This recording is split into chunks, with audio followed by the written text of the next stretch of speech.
Vamos no Evangelho de João, abra aí, no quarto Evangelho.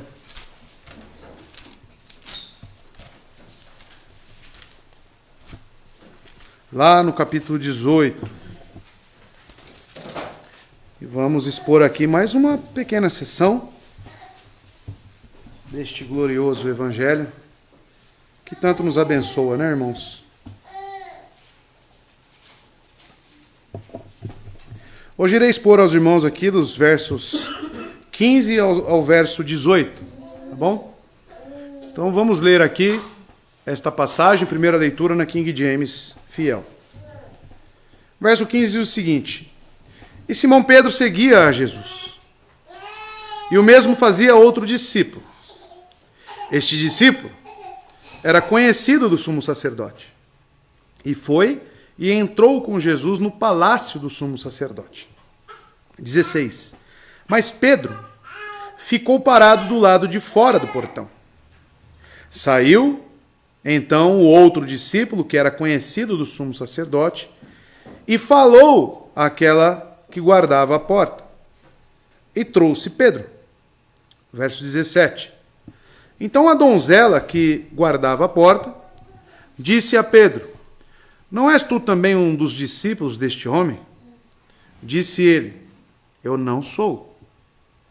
Verso 18.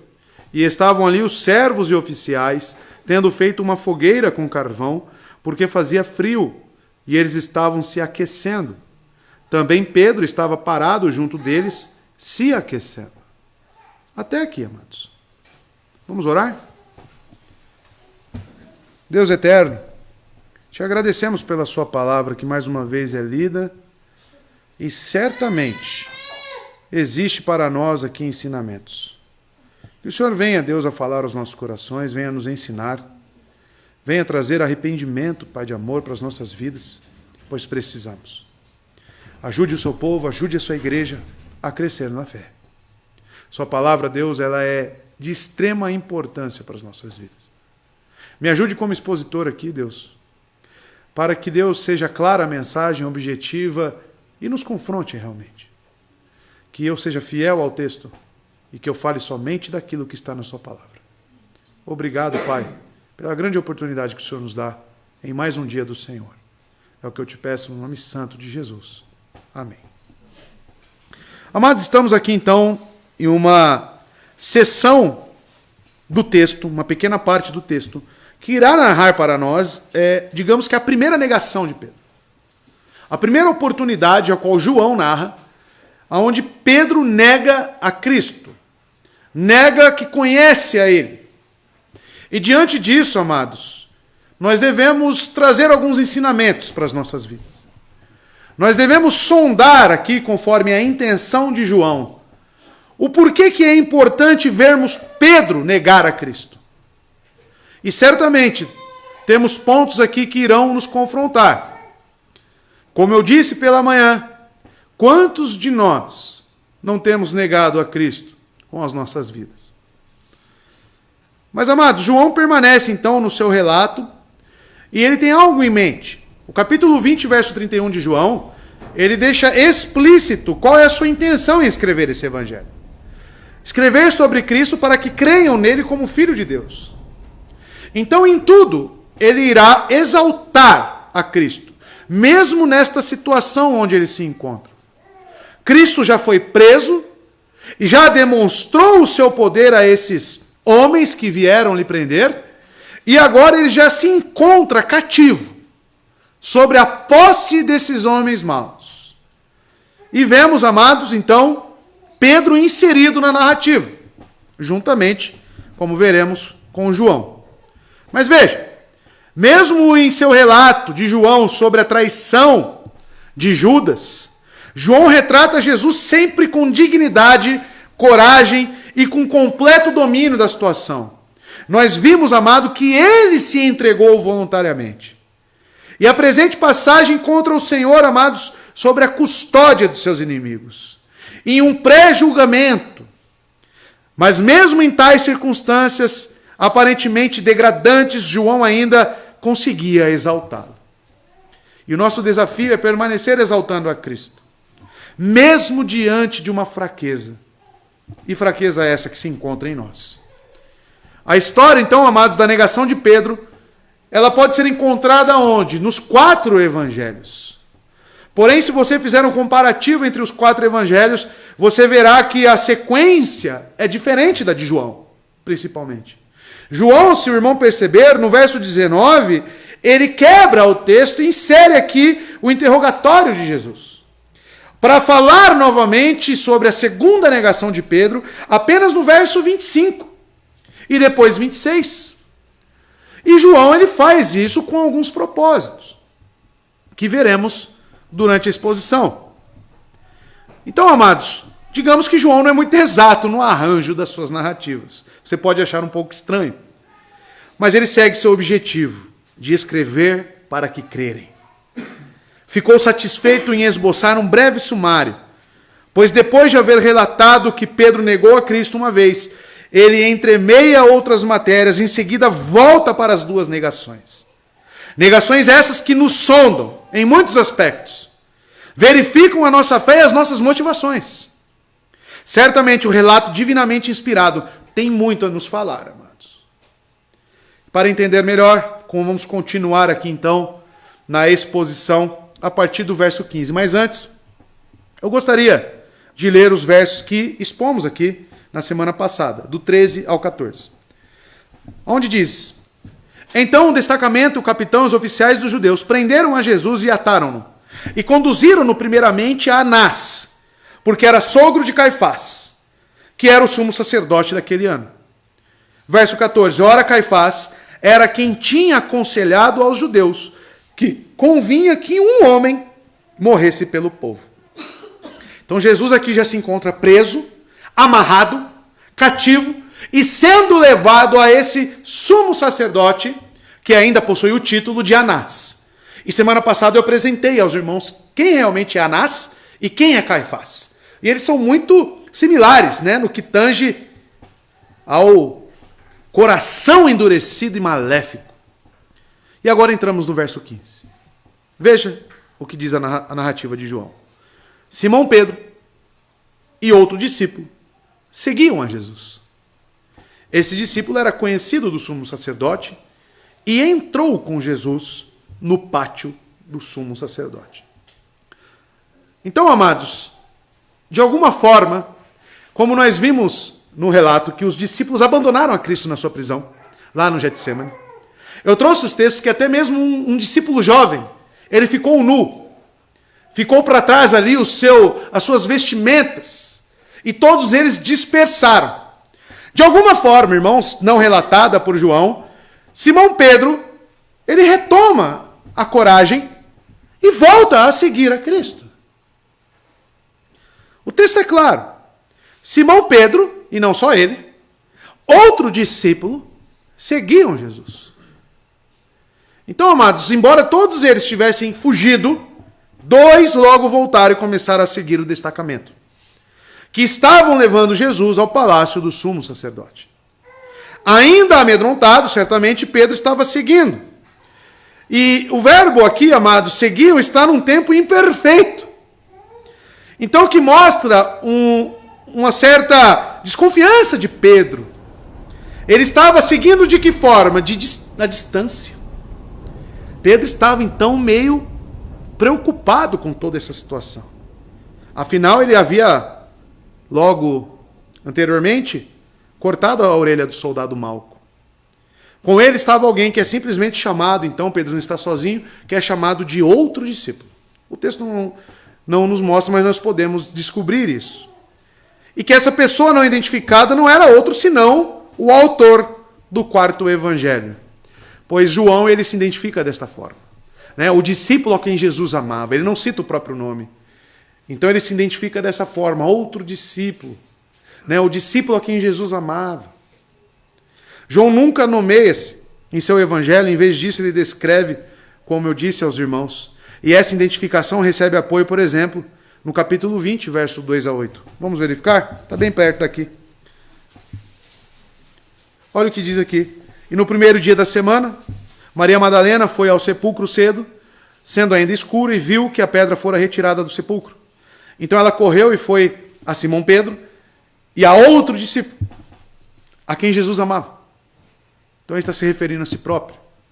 Tá? Então essa é a identificação aqui no texto para nós deste outro discípulo.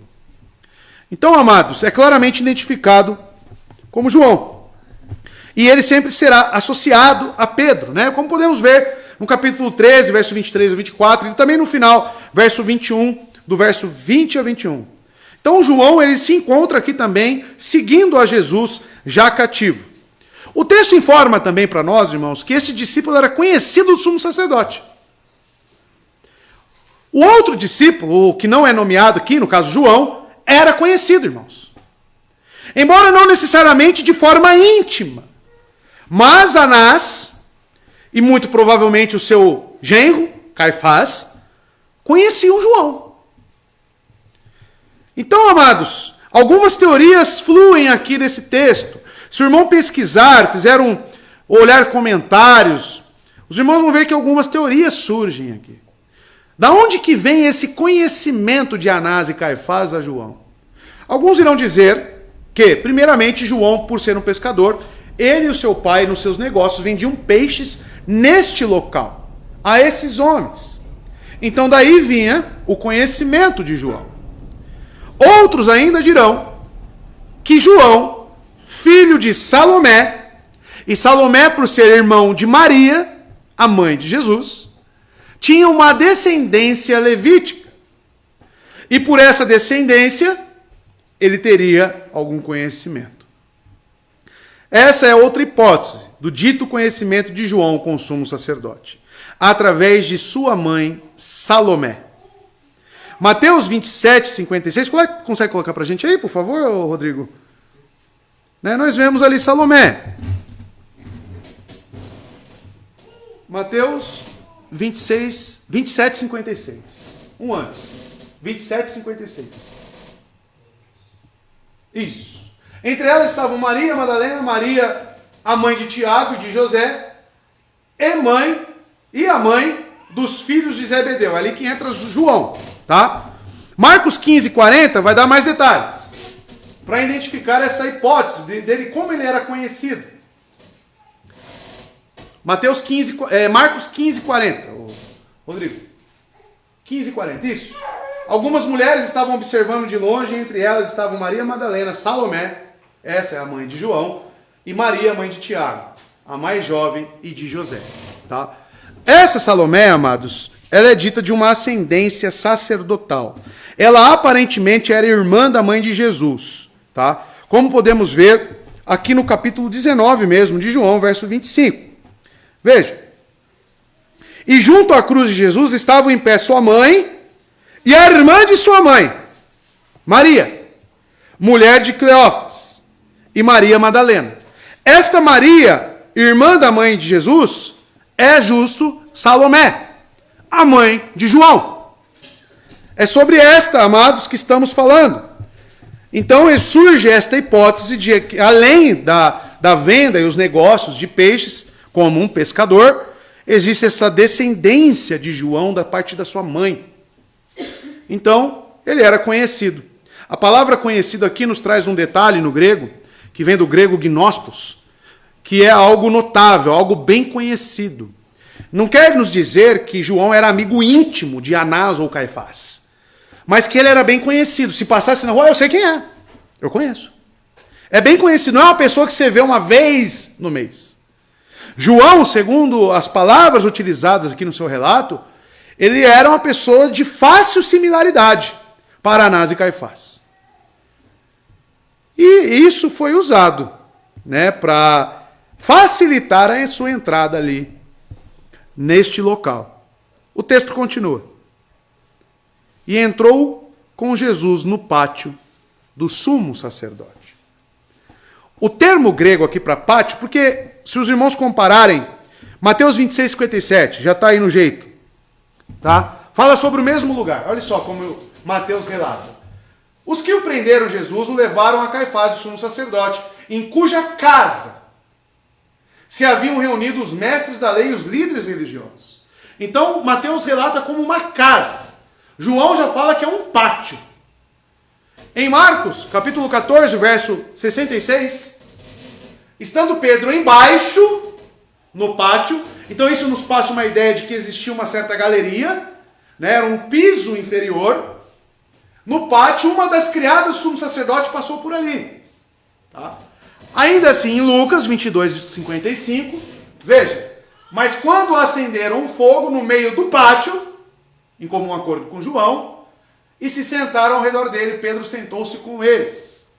Então é casa, é pátio, o que é? Que confusão é essa?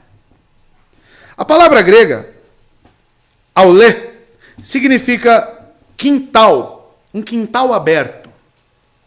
Mas também pode ser traduzida como uma mansão. Ou também um espaço descoberto a céu aberto, ao redor possuindo casas. Como se fossem casas ao redor desse perímetro, e no centro, esse pátio aberto. Então daí se infere, irmãos, que Anás e Caifás moravam nessas casas. Como se fosse para nós hoje uma vila, digamos assim. Porém existia esse pátio ali no meio, e essas possíveis sacadas das casas. Conseguiram visualizar? Essa é a ideia passada no texto. Jesus provavelmente estaria em algum desses pisos superiores. E lá de baixo estava ali essa fogueira, Pedro sentado junto com aqueles soldados. O texto então diz que esse discípulo conhecido entrou com Jesus no pátio do sumo sacerdote. Então, amados, tudo indica que Anás e Caifás moravam juntos, e como nós vimos no texto ali, que reuniram os líderes, foi um local propício. Pode-se então também entender, conforme muitos comentaristas, que esse pátio era usado para julgamentos ali, muitas das vezes. Então, amados, aqui temos um João nos contextualizando para que nós vejamos isso. É necessário nós imaginarmos o que está acontecendo aqui. Então o verso 15 ele nos situa sobre o que está ocorrendo, os detalhes. E o verso 16 continua. Enquanto Pedro ficava na parte de fora, Pedro não entrou então, à porta, saiu então o outro discípulo, que era conhecido do sumo sacerdote, falou à porteira e levou Pedro para dentro. Aqui exemplifica ainda mais para nós como que era a disposição dessas casas.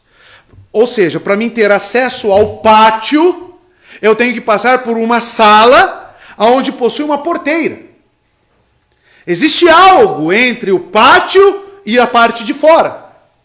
Pedro ficou na parte de fora e João já estava lá dentro no pátio. Entrou com Cristo. E tudo indica, amados, que Pedro não era conhecido do sumo sacerdote, nem dos seus criados. Então ele ficou do lado de fora esperando, porque nós temos que encontrar uma justificativa para ele ter ficado do lado de fora. Talvez medo. Mas certamente João ele teve uma facilidade maior do que Pedro ao adentrar. E ele ficou do lado de fora esperando. Embora João já tivesse entrado. O que se segue não dá para ser entendido, a não ser se levando-se em consideração o modo como era construído o palácio. Por isso que a disposição geográfica ali, né, ou dessas instalações, é importante na nossa visualização do texto. Uma casa dessas dá para dentro do seu próprio interior. Isto é, seus cômodos são construídos ao redor de um pátio aberto. Tá? Justamente como eu disse. Uma passagem em arco conduz para a entrada exterior e que pode ser uma porta ou um portão para o seu pátio interior. Tá? E nessa passagem existe um lugar, uma pequena sala para um porteiro. E algumas vezes, como também no presente caso, o pátio é mais baixo e as salas arranjadas em voltas é como superiores. Então essa é a imagem. João continua dando detalhes. E isso é interessante para nós porque endossa que João ele era uma testemunha ocular de tudo o que está se sucedendo aqui. Para nós isso é importante para dar ainda mais validade para as minúcias. A crítica textual, amados, trabalha muito com isso. com essas evidências internas do texto e também evidências externas. Para nós cristãos é de suma importância ter um relato preciso de João como testemunho ocular. Traz ainda mais força para a nossa fé e para todo o nosso argumento bíblico. Saiu então o outro discípulo que era conhecido do sumo sacerdote.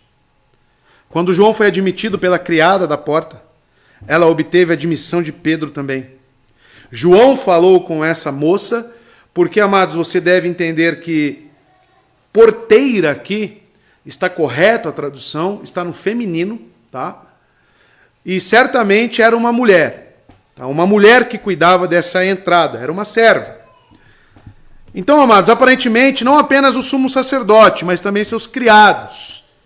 Essa moça conheciam João e eram conhecidos dele. Ainda assim, eles deviam saber que ele era um seguidor de Jesus. Mas parece que no caso de João não tinha sido aplicada a restrição de regra, mencionada lá no capítulo 29 e 22. Vamos resgatar esse pensamento? E é interessante isso no texto. Capítulo 9 e 22. É lá um interrogatório do jovem, cego de nascença, quando chama os seus pais para interrogá-los. O verso 22 diz o seguinte: essas palavras disseram seus pais, porque eles temiam os judeus. Pois os judeus já tinham combinado que se algum homem confessasse ser ele o Cristo, fosse expulso da sinagoga. A grande pergunta é, por que essa regra não se aplicou a João? A grande pergunta é, por que João não foi enquadrado como um seguidor de Cristo? Então, amados, provavelmente o Sinédrio havia relaxado um pouco por pensar, assim que for descartado Jesus, assim que nós terminarmos o nosso serviço com esse tal Jesus, seus discípulos abandonarão seus ensinamentos. Somos informados pelo livro de Atos que quando isso não aconteceu, a perseguição foi ainda mais incrementada com um vigor extraordinário, a ponto de João, a ponto do próprio Pedro, sofrerem represálias. Mas, amados, certamente, o Sinédrio aliviou de alguma forma para João. Aqui nós vemos, quando eu apresentei aos irmãos, que todo o julgamento de Cristo, na semana passada, foi um julgamento ilegal. Vocês começam a perceber que esses homens eram totalmente parciais. Eles não eram imparciais na sua justiça. Eles aplicavam a sua justiça conforme os seus interesses. E João estava dentro desses possíveis interesses, talvez por laço familiar ou até mesmo negócios. Não se pode afirmar. O texto não nos permite. Mas certamente que ele entrando junto com Cristo e Pedro ficando do lado de fora, e somente depois de João vir até ele conseguir entrar, podemos sim olhar para o texto e falar que João tinha um certo privilégio ao entrar nesse local. E diz aqui, amados, o texto: o outro discípulo, que era conhecido do sumo sacerdote, saiu então, e o que ele fez? Falou à porteira e levou Pedro para dentro. Percebendo o que tinha acontecido, o outro discípulo, que era conhecido do sumo sacerdote, saiu e falou com o porteiro. A forma feminina do substantivo indica, como eu disse aos irmãos, que era uma mulher. Tá? O verso 17 nos confirma, correto? Então a donzela que guardava a porta. O verso 17 nos confirma isso. Que uma mulher estava de plantão na entrada indica que este incidente não teve lugar no complexo do templo, onde só os homens que estavam ali realmente com Cristo, mas levou Pedro para dentro agora, João. Isso João foi capaz de atestar Pedro e mostra, amado, mais uma vez que ele era bem conhecido na casa do sumo sacerdote. É como se eu estivesse na casa de um parente e você a chegar, meus parentes não te conhecem, e eu isse até a porta e falasse: não, eu conheço, pode entrar. Deixa o Rodrigo entrar. João está fazendo isso. Então, amados, até aqui nós temos uma aplicação aqui histórica, os detalhes de João sobre o texto, sobre o que está ocorrendo. E no verso 17 entramos nas questões que nos confrontam. Aqui eu vou me ater a mais os detalhes. Então a porteira perguntou a Pedro, verso 17: não és tu também um dos discípulos deste homem? Respondeu ele: não sou. Então a porteira perguntou. João, ao obter a admissão de Pedro, a entrada dele, podemos pensar que João cometeu um erro trágico. A porteira, ao ver Pedro, lhe assimila com um seguidor de Jesus. Pedro é introduzido no pátio do sumo sacerdote, mas isso lhe custa muito. Por quê? Quando põe seus pés ali, ele se vê constrangido a negar a Cristo. Algumas perguntas fluem do texto para nós. Por que essa mulher olhou para Pedro e perguntou? Qual foi a percepção dessa mulher em olhar para Pedro e assimilar que ele era um seguidor de Cristo? Talvez tivesse visto, mas Jesus tinha muitos seguidores, principalmente em Jerusalém. Mas, amados, vamos respeitar o contexto, onde Pedro está tenso neste momento. Pedro tendo entrado na passagem que levava ao portão para o pátio, ele certamente, amados, sentia-se bastante incomodado. E deve-se ainda lembrar que era ele quem tinha ferido o servo do sumo sacerdote, que provavelmente estava lá. Malco. Malco fazia parte da comitiva que prendeu Cristo. Pedro está indo para este lugar. Certamente Pedro não está à vontade, irmãos. Ele não está tranquilo entrando neste lugar. Ele está tenso. E pode ter sido essa a razão pela qual ele não se atreveu a acompanhar João até o interior. Ou pode ter sido por outras razões também. Mas ele entrou no pátio, se sentou no meio dos servos e dos oficiais, como vimos no relato de Lucas 22, verso 25. Essa mulher então vê Pedro entrando, certamente com uma fisionomia ali um pouco perturbada, e lhe pergunta: não és tu um dos discípulos deste homem? Ao que parece, no instante em que ele entrou, a criada suspeitou dele. O próprio fato, amados, de o haver admitido a pedido de João, parecia indicar que Pedro também deveria ser um discípulo de Jesus. Talvez esse seja o fato. Por estar com João e João ser conhecido desses homens, e também como um discípulo, porque não tem como negar, esses homens acabaram de ver os discípulos junto com ele, com Cristo, no Getsemane. Mas, amados, o fato dele não ter conseguido entrar na sala de audiências e o mal-estar geral que acompanhava seus movimentos e que podia ser lido em seu semblante confirmavam as suspeitas dela. Essa mulher olhou. Todas as circunstâncias também ao redor colaboravam para isso. E ela vira para ele: não és tu também um discípulo? Essas palavras para Pedro, amados, certamente fizeram ele tremer, fizeram ele crescer em medo, ficar aterrorizado. Nós vemos que essas perguntas não pararam, até se cumprir o que Cristo disse a ele, lá no capítulo 13. Estão lembrados? Na ceia. Quando ele corajosamente pronuncia ao Senhor, disse-lhe Pedro: Senhor, por que não posso seguir-te agora? Por ti darei a minha vida. E olha a resposta de Cristo. Respondeu-lhe Jesus: tu darás a vida por minha causa? Na verdade, eu te digo, Cristo fala solenemente, acrescentando 2 améns. Não cantarás o galo até que tenhas negado, até que me tenhas negado por 3 vezes. Não sabemos, amados, certamente, quais são os sentimentos de Pedro. Mas aqui começou o prenúncio de Cristo. Essa foi a primeira indagação que levou Pedro a negar o conhecimento do seu Senhor, a sua profissão de fé. O que entendemos aqui, amados? A nossa fé ela pode ser facilmente tentada, facilmente abalada pelos nossos sentimentos. Os nossos sentimentos podem tirar a nossa razão. E esse é o primeiro ensinamento que extraímos do texto. Aquilo, amados, que acomete a nossa razão e a nossa fé é racional, ela tem que estar sob controle. Pastor, mas é muito difícil. A situação em que Pedro está é muito difícil. Sim, eu sei.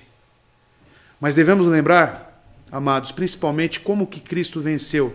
Porque Cristo passou pelos mesmos sentimentos que nós. Cristo se sentiu angustiado. Cristo se sentiu temeroso também. Mas como que ele resolveu isso? Em oração no Getsemane.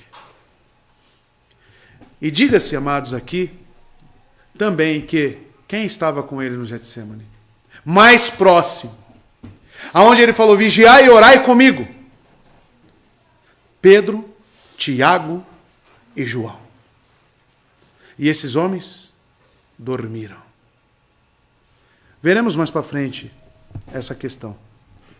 Mas, amados, devemos ter os nossos sentimentos controlados. Eu sempre digo isso aos jovens da nossa igreja, porque os jovens são impetuosos, são prontos para tomarem atitudes, e muitas dessas atitudes são precipitadas. Por que são precipitadas? Porque tomam na base do sentimento. Ah, pastor, eu ouvi meu coração, mas é aí que está o problema. Você tinha que ter ouvido sua razão, e a sua razão tem que ser bíblica. Certamente, olhando para Pedro aqui nessa situação, ele deixou de lado a sua razão. Ele deixou de lado tudo aquilo que ele conhecia e afirmou a resposta dele. Não sou. Não sou. É uma pergunta para todos os tempos, irmãos. Não sabemos, amados, ao certo quais são as motivações de todas as pessoas. Mas você deve pegar esse texto e se perguntar. Então, amados, João estava presente em todos os casos e não é relatado nenhuma retaliação a ele, como eu disse. Mas certamente essas perguntas devem vir aos nossos corações, pois somos rodeados de uma nuvem de testemunhas também. Penso se essa pergunta soa nas mentes das pessoas que nos rodeiam. Aonde que eu quero chegar, irmãos? O fato dessa mulher olhar para Pedro, ver ele com aquele semblante de medo, falar, você não é um discípulo de Cristo? Essa passagem me fez pensar, será que as pessoas não estão olhando para nós também? E que tipo de resolução cristã nós estamos passando para essas pessoas? Que tipo de concepção nós estamos passando para as pessoas ao nosso redor? As pessoas olham para nós e a primeira coisa que eu pergunto aos irmãos é, será que elas constatam que você é um seguidor de Cristo? Porque essa pergunta dessa mulher só veio a partir de uma concepção de que ele realmente era um discípulo. Será que as perguntas podem surgir das pessoas que te rodeiam, pelo menos, de que você é um seguidor de Cristo? Eu vou abordar melhor a questão de negar, irmãos, mas, ao mesmo tempo que nós vemos uma trágica negação, essa mulher olhou para Pedro e falou, você é um seguidor de Cristo. Pastor, mas nós sabemos, muitos seguiam a Cristo por apenas interesses egoístas. Mas certamente não é o caso de Pedro, irmão. E eu pergunto a você, você é reconhecido como cristão pelas pessoas ao seu redor? Isso é uma pergunta, amados, que eu faço em minhas orações todos os dias. É uma preocupação que me acompanha todos os dias. E a primeira pessoa que deve constatar isso na minha vida é minha esposa. A minha esposa, pela que ela vê em mim, na minha fisionomia, nas minhas atitudes, ela pode afirmar, você também não é um seguidor de Cristo? E você? Será que as pessoas ao seu redor podem cravar, como essa mulher está cravando, você é um seguidor de Jesus?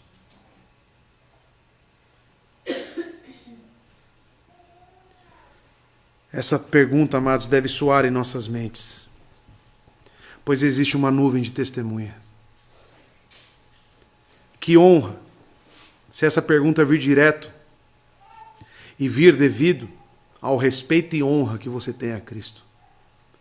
Mas que injúria seria se for lembrado pelo fracasso. Porque essa pergunta pode soar de duas formas. De uma forma sarcástica, como vimos de Caim. Tu? Não, eu não. Não sou guardador do meu irmão. Tu, seguidor de Cristo? Ou pode soar como uma afirmação pela honra e respeito que você traz para o seu Salvador. As pessoas, amados, nos reconhecem por aquilo que elas veem. As pessoas dão crédito para o que nós falamos de acordo com aquilo que nos acompanha por atitudes. As pessoas no seu trabalho, na sua família, podem te perguntar, devido à honra e respeito que você tem a Cristo, afirmar que você é um cristão? Ou não? Ou é motivo de piada? Você é cristão? É uma pergunta que pode ser usada de diversas formas, irmãos. E ele respondeu: não sou. Pedro, chocado pela pergunta ousada e inesperada, a qual ele tinha de dar uma resposta imediata, ele foi pego de surpresa. Apesar de todos os protestos rasgados de poucas horas atrás, como lemos no capítulo 13, verso 37, Pedro foi enfático. Morrerei por ti, Senhor. Como muitos de nós falamos, sou cristão, e enchemos a nossa boca para falar.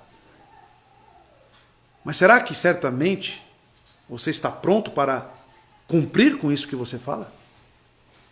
Será que a sua atitude acompanha esse ímpeto de dizer que você é cristão? Nós vimos que Pedro não.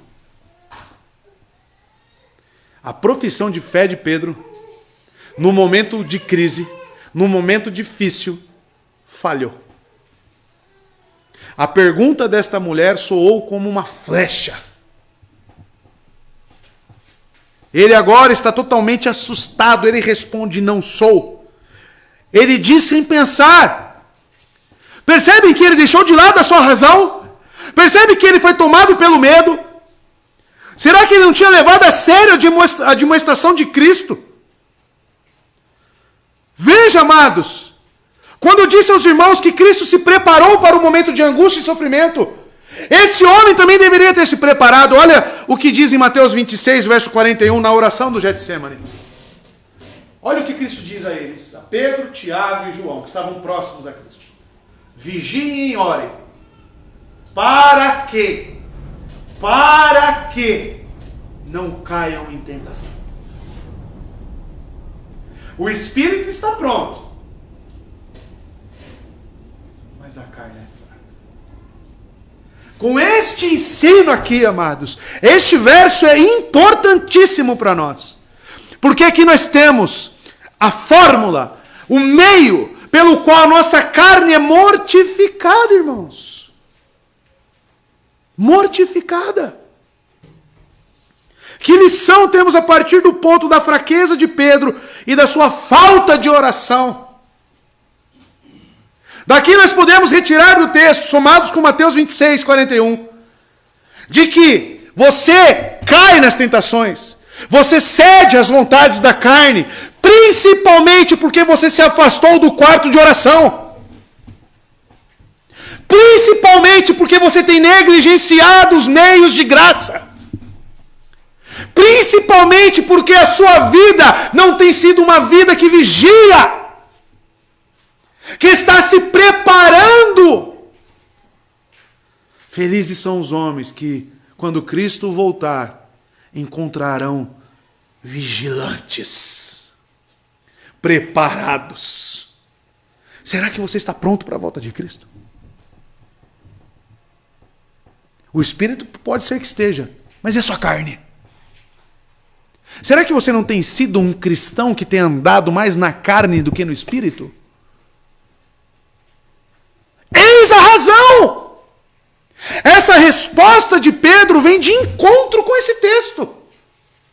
O fato deles permanecerem dormindo em um momento que estava precedendo a essa angústia, a esta dificuldade, eles não estavam se preparando. Eles estavam dormindo. Será que você não está dormindo? Desperta, tu que dormes! Prepara-te para o encontro com o seu Senhor! Não é tempo de dormir! tempo de vigiar, amados. Todos nós devemos estar constantemente orando para estarmos prontos para o momento de tentação. A carne é fraca. E se você continuar dormindo, olha o que está acontecendo. Você vai negar ao seu mestre. Estão contando os votos neste exato momento. Deus sabe quem será o presidente desta nação. Mas você já parou para pensar e levar em consideração que as coisas para nós, cristandade, pode piorar muito? Você está pronto? Você está pronto para passar por isso? De ver uma perseguição nesses níveis aqui? A qual muitos países já sofrem? Você está pronto? Eu te digo, amado, se a igreja for perseguida, a única coisa que vai te sustentar nisso é o próprio Cristo. E para isso você vai ter que orar. Você vai ter que estar próximo. A sua comunhão com Cristo vai ter que estar íntima. Senão você vai ceder. Você vai ser o primeiro a correr. Você vai ser o primeiro a negar o seu Salvador. Não estou falando que você vai perder sua salvação. Mas você vai negar o seu Salvador. Pedro se esquiva, amados.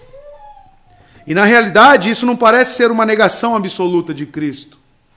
Não é uma apostasia completa de Pedro aqui. Quando, porém, Pedro teme reconhecer ser um dos discípulos de Cristo, equivale a uma afirmação de que ele nada tinha a ver com ele. Você deve encarar essa negação mais como uma esquiva de Pedro. Pedro está se esquivando. Não sou eu não. É preciso que este fato seja cuidadosamente observado. Que ninguém possa imaginar, amados, que já escapou de agir da parte de um sofista, quando essa é apenas uma maneira indireta para esquivar-se da sua confissão de fé. Hebreus 10, 23 cai como uma luva nessa parte, porque olha o que ele diz. Já foi pregado isso aqui a nós, à igreja. Olha a exortação deste homem. Apeguemo-nos com firmeza. O que será que é esse firmeza? Será que é dormir lá no Getsemane? Será que é isso? O que vai me preparar para estar firme com a minha confissão de fé? Apeguemo-nos com firmeza à esperança que professamos, pois aquele que prometeu é fiel. Você deve estar firme. O autor de Hebreus também exorta a igreja: esforcem-se. Se esforcem.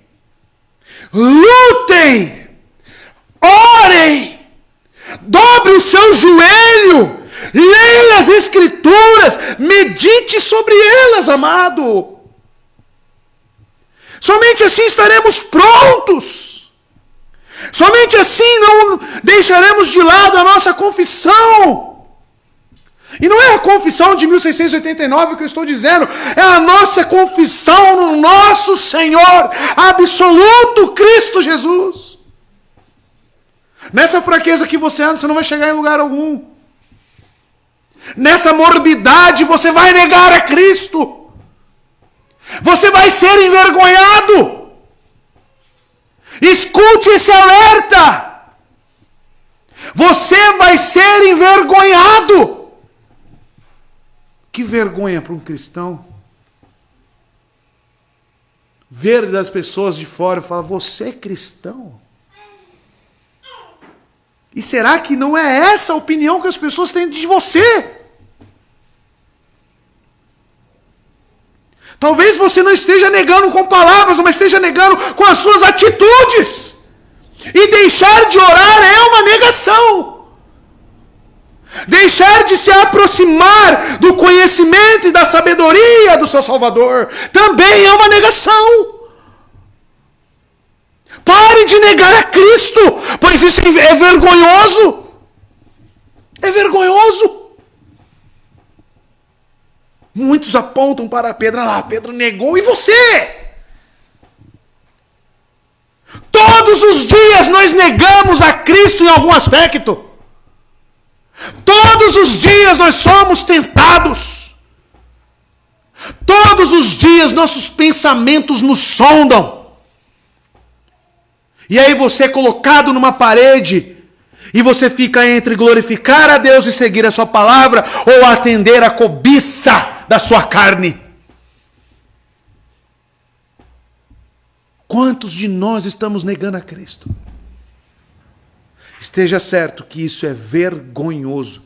Não hoje, mas mais para frente veremos qual vai ser a terceira negação de Pedro e como que ele se porta depois disso. Ele sai chorando, envergonhado. Tem consequências isso, irmãos. Não creia, não pense que a sua negligência para com Cristo, na sua oração e na sua leitura bíblica, se isso não vai ter consequência. Não pense isso. Alguma consequência irá ter. A sua negligência com a igreja, com os ensinos que estão sendo propostos aqui para você, e você fica aí negligenciando, procrastinando, não pense que isso não terá consequência. Se é que já não está tendo. Certamente terá, irmãos. Tal é a demonstração do poder do ser humano. Pedro é uma ilustração de quem nós somos. Certamente toda a força que parece haver no homem se converte em fumaça. No capítulo 13, verso 37, você vê Pedro todo imponente, todo fortalecido, morrerei pelo Senhor. E agora? Você vê como um cachorrinho. Né? Foi como essa força, essa vitalidade foi embora, se converteu como se fosse uma fumaça. Isso somos nós. Isso somos nós. Eu falo por mim mesmo, irmãos. Um texto como esse é um texto que fala muito ao meu coração. E deveria falar ao seu também. Porque enchemos a boca para falar que somos cristãos. Mas quando o momento vem da tentação, aí explode em ira.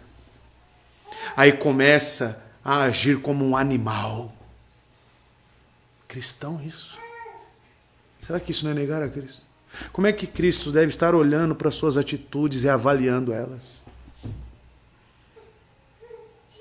Olhar para Cristo é permanecer constrangido todos os dias. Olha a atitude desse homem. Vocês verão aqui, amados, na exposição, o interrogatório deste homem. O homem que não forneceu uma resposta. E acusando ele, vocês verão soldados batendo nele, na cara dele. Dando tapas, cusparadas. E esse homem quieto. Um caráter passivo, bondoso, amoroso. E no final, já deslacerado, cheio de feridas por nossos pecados, ele vira para Deus e diz: perdoa esses homens. Eles não sabem o que estão fazendo. Perdoe-os, Pai.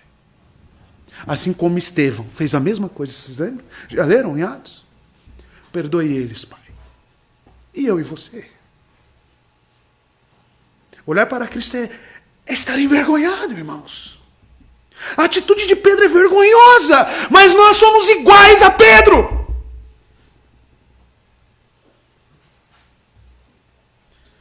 A voz de uma mulher, amados, terrificou a Pedro. E o que se dá conosco? Não trememos continuamente ao leve som de uma folha que cai? Simples fatos que nos tiram do eixo das Escrituras? Uma falsa aparência de perigo que ainda estava distante fez Pedro tremer.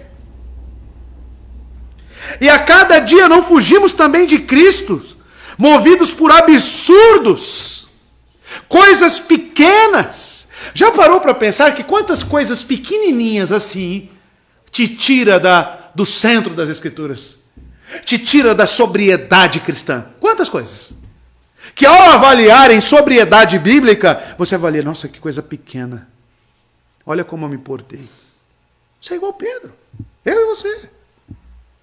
Eu e você. Isso é resultado de não ter uma vida íntima com Cristo. Claro que eu não posso falar que todos estão assim. Mas certamente, amados, os nossos pontos de vacilo e de fraqueza, como a de Pedro, é devido a quê? A ser aterrorizado por pequenas coisas. A simples voz dessa mulher aterrorizou Pedro. A ponto de ele falar, não sou eu, se esquivar. Verso 18 e último. Ora, estavam ali os servos e os guardas que tinham acendido um braseiro e se aquentavam, porque fazia frio. E também Pedro estava ali em pé no meio deles, aquentando-se. Então, amados, João continua com seus detalhes daquele momento, dizendo, primeiramente, que estavam ali os servos e guardas. Então, amados, o que aconteceu com João? Porque você percebe que João já não é mais citado aqui, né, na narrativa. Não se sabe, não é relatado. Ele provavelmente cruzou o pátio e entrou na sala, ou no salão de audiências. Muito se tem aqui, amados, que João estava mais próximo ainda do que Pedro nesse interrogatório. E tudo indica que ele foi testemunho ocular, né? Porque, perceba, a parte onde os homens bateram nele. Verso 22, olha só. Havendo ele falado isso, um dos oficiais que ali estavam bateu em Jesus com a palma da sua mão. Ele consegue saber se foi um soco ou se não foi. O que é isso? Só pode ser uma testemunha ocular. Com a palma da sua mão. Tudo indica que João estava próximo, vendo. E provavelmente nesses hangares aí superiores. Dizendo, assim que tu respondes ao sumo sacerdote, Jesus toma um tapão. Eu vou expor esse texto aí. Mas só de ver isso, já dói em mim. Porque, amados, nós estamos vendo o rei do universo tomando um tapa de um homem pecador.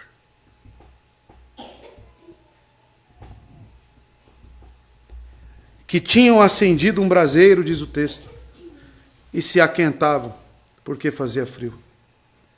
Quanto aos servos do palácio, os guardas do templo, os policiais, estes a essa hora haviam entrado ou reentrado no grande pátio, onde por causa do frio tinham acendido um braseiro. Então, amados, aqueles homens que estavam sob guarda, toda aquela comissão que foi prender Jesus, eles foram para este local onde está João e Pedro.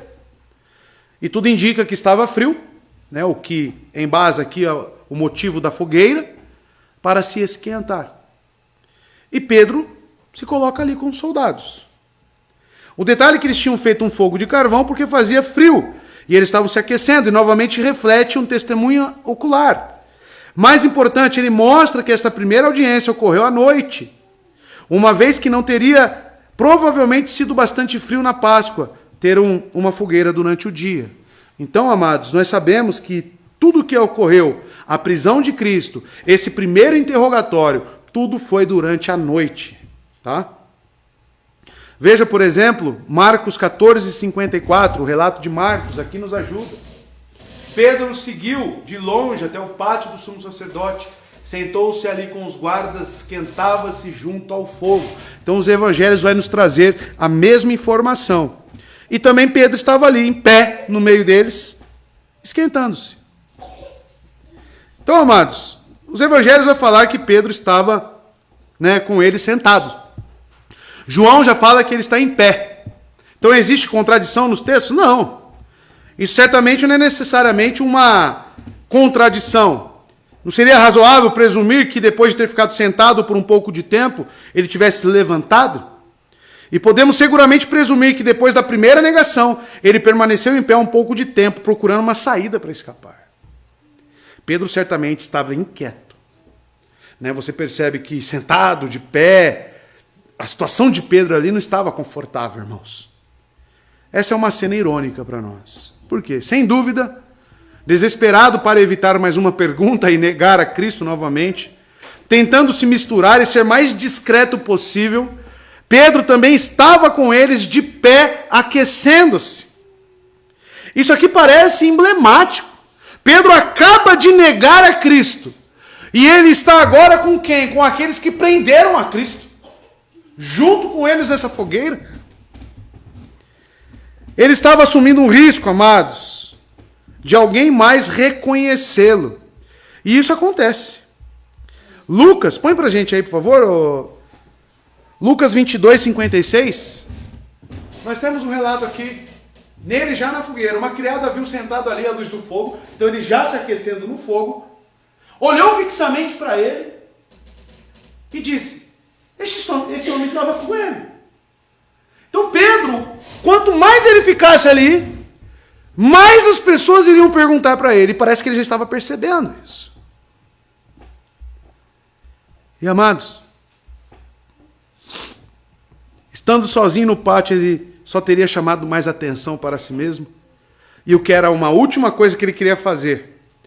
Numa ironia amarga, Pedro, como Judas, um pouco mais cedo no Getsemane, estava em pé com os inimigos de Jesus, aquecendo-se. A cena, amados, aqui, a partir daqui, vai se conectar a outras. Quando o evangelista acrescenta Pedro, que ficou ali junto no fogo, se aquecendo, amados, isso serve para conectar as várias partes da narrativa, como veremos mais adiante. Mas isso mostra quão grande era a estupidez de Pedro. Quando, sem a mínima preocupação, aquentava-se juntamente com uma multidão de ímpios. Depois de haver negado seu mestre, ainda que seja possível que se visse constrangido pelo medo, ao sair da casa do sumo sacerdote, a não incorrer a outro perigo do mesmo gênero, deixando Pedro nessa posição vulnerável, a cena agora muda para dentro da casa, para o confronto dramático entre Anás e Jesus. Conclusão, amados, nesse texto. Pedro, ele ilustra muito bem a nossa condição. De amor à fraqueza da negação. A indolência de achar que está em um lugar seguro junto dos ímpios. Olha o que a nossa fraqueza faz. Pensar que estar em lugares onde Cristo não aprova é o melhor lugar a se estar. Destaca o seu amor e coragem, porque não devemos só tacar pedras em Pedro. O fato dele estar ali demonstra uma grande coragem de Pedro. Demonstra um desejo forte de querer estar próximo do seu mestre. Mas, amados, juntamente com a sua fraqueza, João também estava ali próximo de seu mestre. E essa deve ser a nossa disposição. Mas uma coragem deve ser acompanhada de um auto-reconhecimento da nossa necessidade em Cristo e de quem nós somos. A Bíblia é muito clara, amados, de que aquele que está de pé vigie para que não caia. Nunca diga, nesse pecado eu não caio. Nunca se infle, dizendo, eu morrerei por ti. Entenda claramente quem nós somos, o que você é, a nossa fragilidade. E que a nossa coragem em querer estar perto de Cristo seja sempre acompanhada por esse reconhecimento de fraqueza.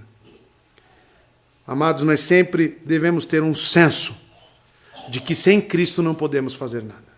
E ele disse isso em João 15. Sem Cristo nada podeis fazer. O que dirá quando negamos a Ele? Amados, o caminho da negação é um caminho de derrota e de vergonha. Então, amados, que venhamos a nos aproximar de Cristo verdadeiramente. Que nossa coragem seja no Senhor. E juntos dos amados, não dos ímpios, mas juntos como igreja, possamos ganhar esta força em Cristo e continuar. Que esse texto sonde os nossos corações. Sonde as nossas fraquezas e também as nossas presunções como cristãos. E venha nos colocar no nosso devido lugar. Mas que Cristo seja sempre o eixo e o ponto forte, o seu escudo, o seu socorro todos os dias. Amém? Somente assim estaremos prontos, vigilantes e não dormindo. Vamos orar? Fale com o nosso Senhor. Vamos agradecer pela sua palavra. Semana que vem temos um interrogatório, tá? Essas cenas fortes, né? Eu não sei você, mas essas narrativas, quando eu vejo de Cristo sendo espancado, é um misto de sentimento, né? Parece que dói na gente, né? Ele ser, porque foi por nós, e é isso que celebraremos aqui, nós sabemos disso. Então, um sentimento de constrangimento, né? Somado com alegria, né? Porque eu sei que é isso que me perdoou. Mas enfim, amados, semana que vem entraremos nessa parte. Oremos.